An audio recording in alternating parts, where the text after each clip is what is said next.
পাকঘৰটোৰ ডিজাইনটো অলপ বেলেগ কৰি দিছোঁ। দুফালে দুখন দৰ্জা খুলি দিছোঁ। কেনেকুৱা লাগিছে ক'ব, দেখুৱাম বাৰু। আৰু আজি মোৰ দিনটো পেটৰ বিষ, তথাপিও বেৰ মুচিব লৈছোঁ। এজন ডক্তৰে বৰ বেয়াকৈ ঘূণীয়া কৰি দিলে মোক। নৱেম্বৰতে ট্ৰিটমেণ্ট কৰিছিলে, কিন্তু আজি এপ্ৰিললৈকে মই সুস্থ হোৱা নাই। আৰু এইফালে এইটো মোৰ ৰুম আছিলে, সেইদিনা মুচিছিলোঁ যে দেখুৱাইছিলোঁ, আৰু এতিয়া প্ৰায় শুকাই গ'ল। ইমানটো জোখতে দুমোচা দিবলৈ ভাল। আৰু এই বেৰখন দুমোচা দি থোৱা আছিলে, এইখন তিনিমোচা দি চূণ মাৰি দিম, আৰু এইখনো দুমোচা দি দিম। আৰু পাকঘৰৰ ৱাল বাহিৰত হৈ গ'ল, এইখন ইয়াত দৰ্জা বহিব, আৰু এই ৰাইট চাইডেও এখন দৰ্জা বহিব। আজি খিৰিকী লেবেললৈকে প্ৰায় ৱাল উঠিলে বুলিয়ে ক'ব পাৰি।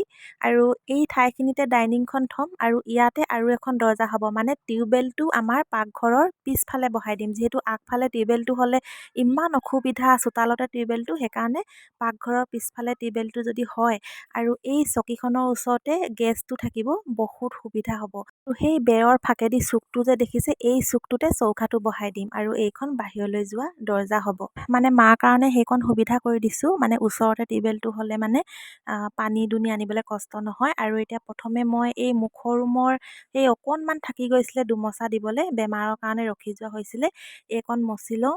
বাকীখিনি বাৰু দুমোচা দিয়া আছে। তাৰপিছত তিনিমোচা দি দিলে আৰু মুখৰ ৰুমৰ কাম শেষ। তাৰপিছত মোৰ ৰুমটোত অকণমান মুচিবলৈ থাকিব, আৰু মাৰ কাৰণে লোৱা শোৱা ৰুমটোত অকণমান মুচিবলৈ থাকিব। সেইখিনি কৰি আৰু বাঁহৰ বেৰখিনিত আৰু চূণ মাৰি দিব পাৰিম।